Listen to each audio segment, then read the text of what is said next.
was May the 20th when I started keeping the mail that I get requesting money from Linda's and my home. This represents about probably 1/8 of what I've gotten. I get about 5 requests for money every day in the mail. So I decided to keep some, and I'm going to go over some of these with you.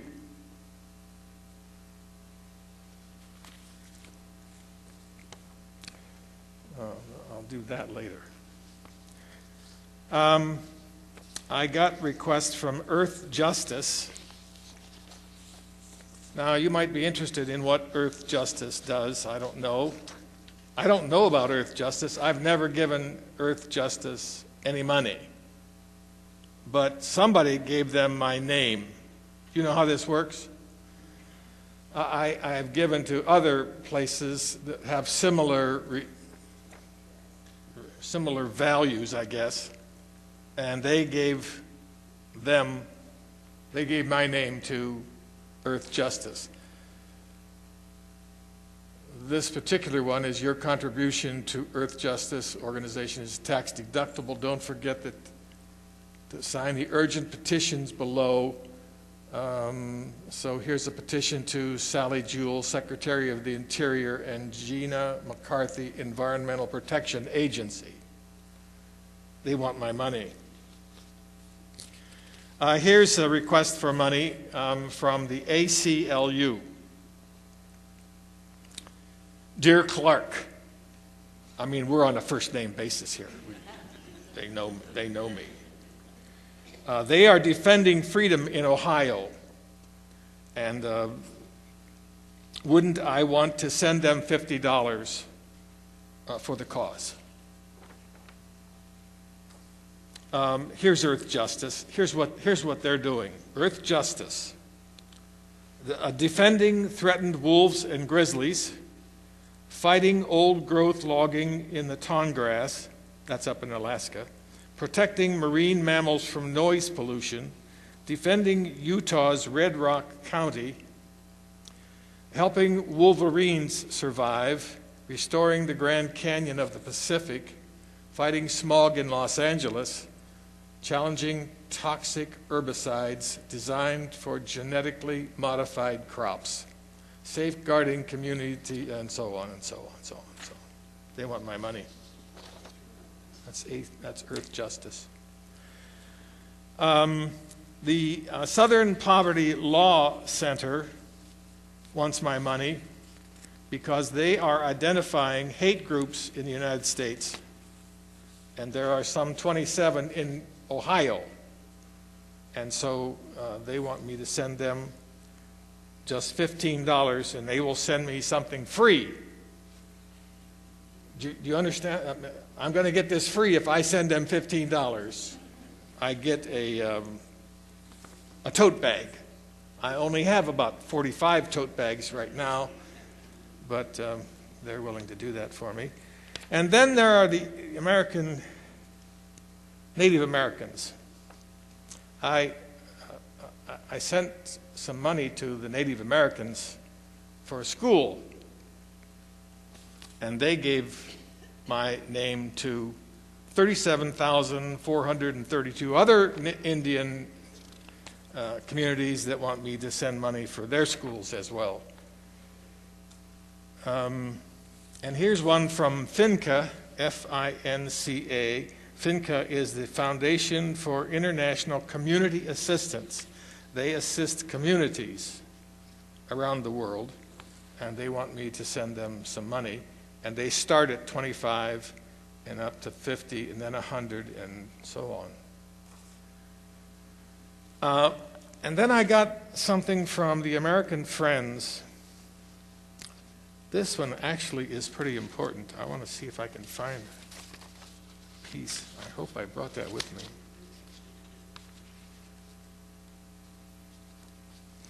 I don't see it. Well, I'll try to remember. American Friends Service has taken the entire federal government budget for 2014 and broken it down into its constituencies. I wrote it all out. Oh, doggone it, I can't remember all that was in there. What did I do with it? Well, I'll just have to, 55% of the budget, federal budget, goes to defense. We're talking something in the neighborhood of, as I recall it, it's more than $60 billion. And they're trying to raise enough money to buy 1 hour of peace.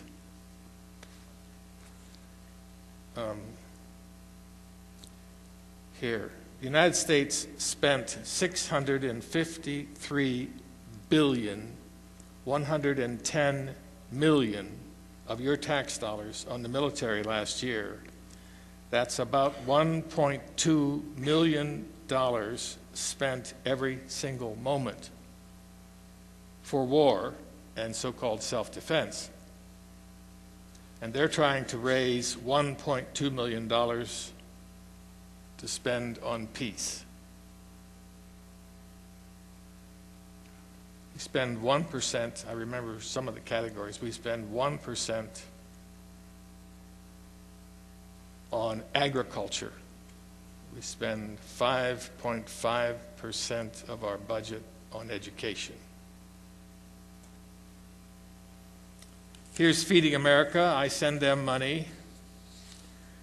Your gift can have twice the impact, Mr. Candle. They put this in bold letters so that they know that they got my name, Mr. Candle. Mr. Candle. They included an envelope to send my gift to its destination. It's in pink. Got a pink envelope. Dear Mr. Candle, we miss you and need your support. This is from the Alzheimer's Association. I wanted to tell them that I forgot to give it to them. I send $50 a year to the Colonial Williamsburg Foundation in where is it? New Jersey? Where is it? Virginia, thank you. Would you consider, Mr. Campbell, would you consider giving $75 this year?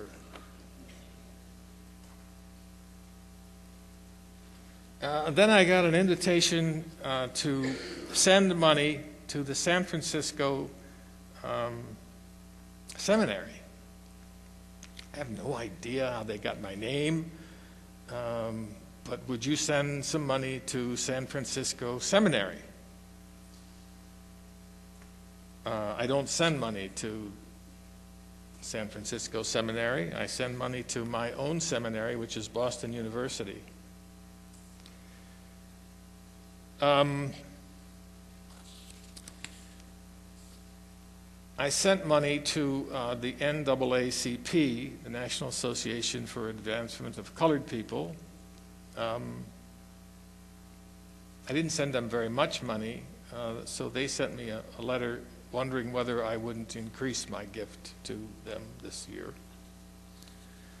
And now, the paralyzed veterans, I've been giving money to paralyzed veterans for probably 30 years. And if I give money this year to the paralyzed veterans, they'll triple my gift. Someone's given them a great big gift, and if I give money to them this year, it will triple my gift. And then here's the International Rescue Committee. And here's the Democratic presidential campaign.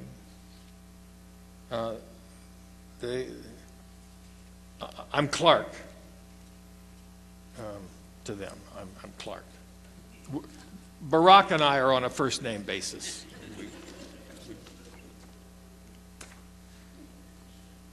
Arbor Day, I've been giving money to the Arbor Foundation. Their goal is to plant 50 million trees in the United States because trees are important. And so I've tried to help them with their efforts to plant trees.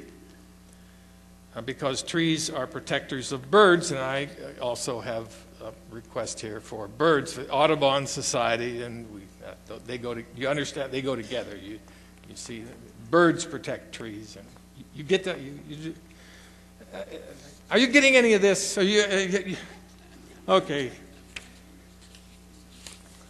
All right. Well, and then of course is the Mercy Ship. Do you know about the Mercy Ship? The Mercy Ship is a ship that it sails into places around poverty-stricken continents, particularly Africa and Asia, and they invite people to come on board ship and get healthy. And they do amazing things. They really do. I have a picture here somewhere. Of course, I won't be able to find it. Of a young lad who had a huge tumor on in the goiter area. I mean, we're talking this big. Well, they took it off and got him looking pretty good.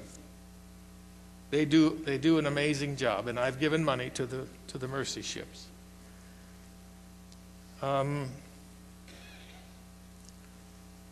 Did I tell you that I got a request for money for the food bank? Did I tell you that? I get about 4 of those a week from different organizations. Now, why do I do this?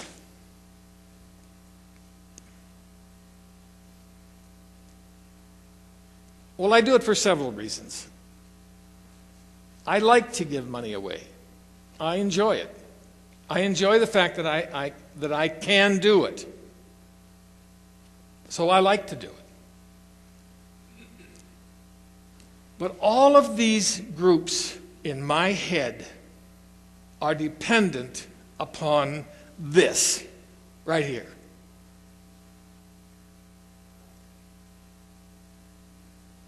It is the religious communities of the world who have tried to help people understand that we need to help each other. That is, in some ways, that is the religious imperative, that we care about one another. So, my question is, what happens if this disappears?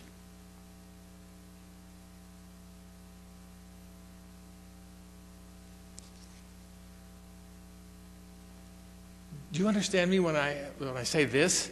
Do you get this? What happens if the church if people just get tired? They get tired. They get bored in church. And what happens if the people no longer are willing to engage in the discipline of worship?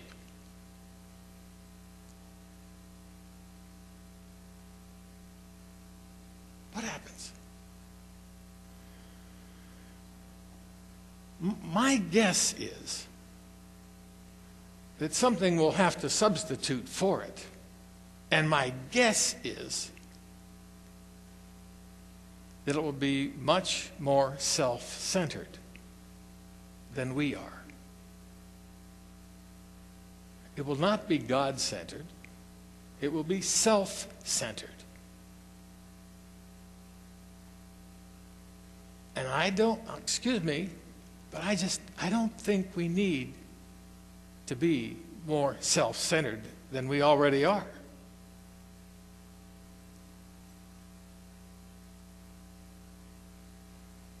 So my prayer is pretty much always the same.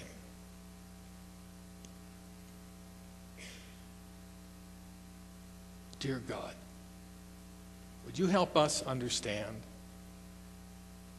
that we need this thing called religion?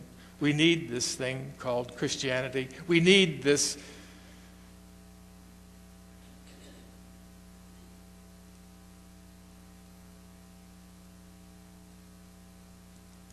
Christ in our lives.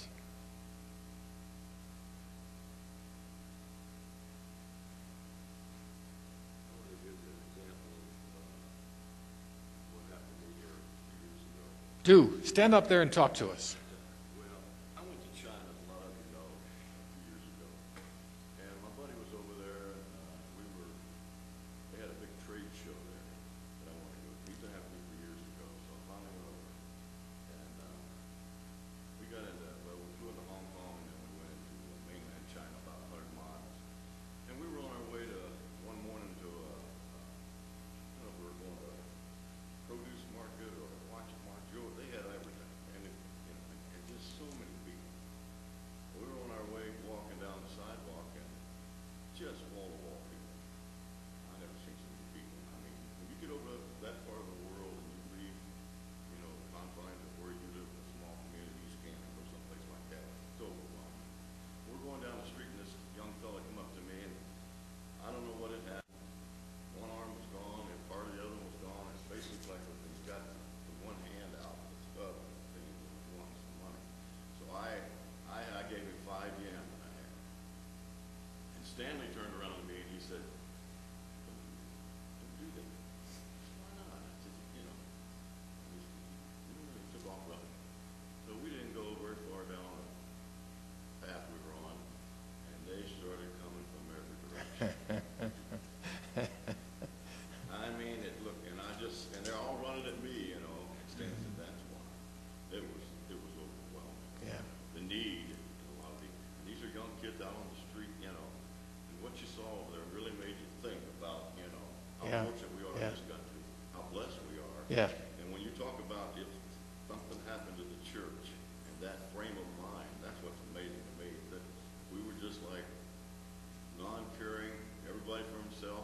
It just reminds me of wild animals that are out there just trying to survive. It's amazing. Anyway, I want this. Thank you very much. Thank you very much. It does. It does make you think. Well, here's the deal.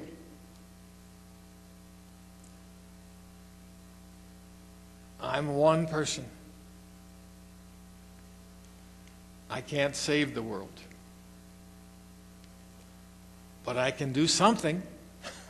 I can't do everything, but I can do something. I can't do everything, but I can do something.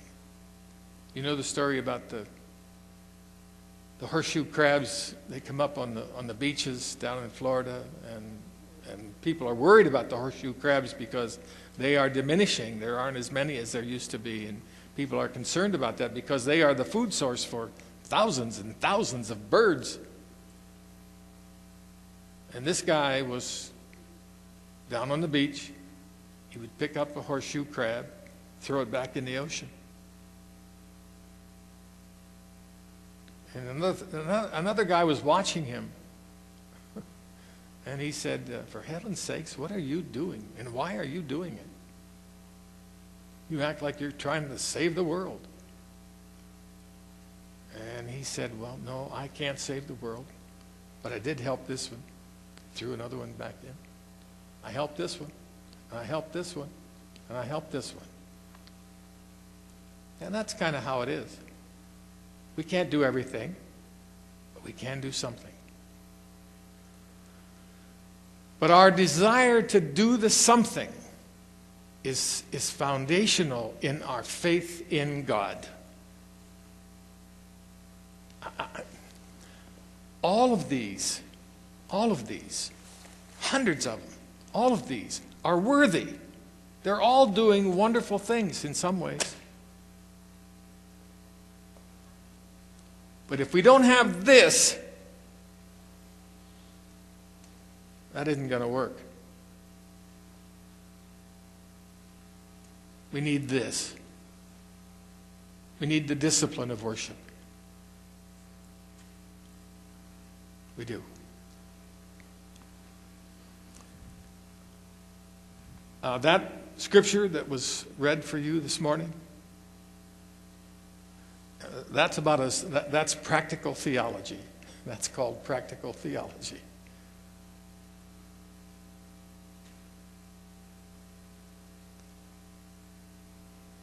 The 12th chapter of Romans. Practical theology. It's what Paul wanted the Romans to understand. It's interesting that he wrote that to the Romans, to the church in Rome, because the Romans were completely motivated by power. Power. And in some ways, the American psyche is completely motivated by power.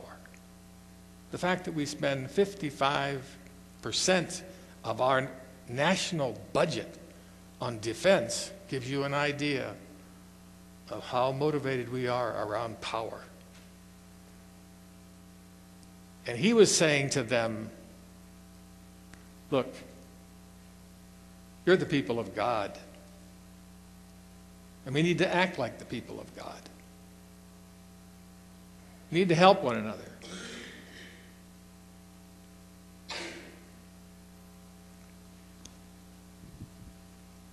Well, today,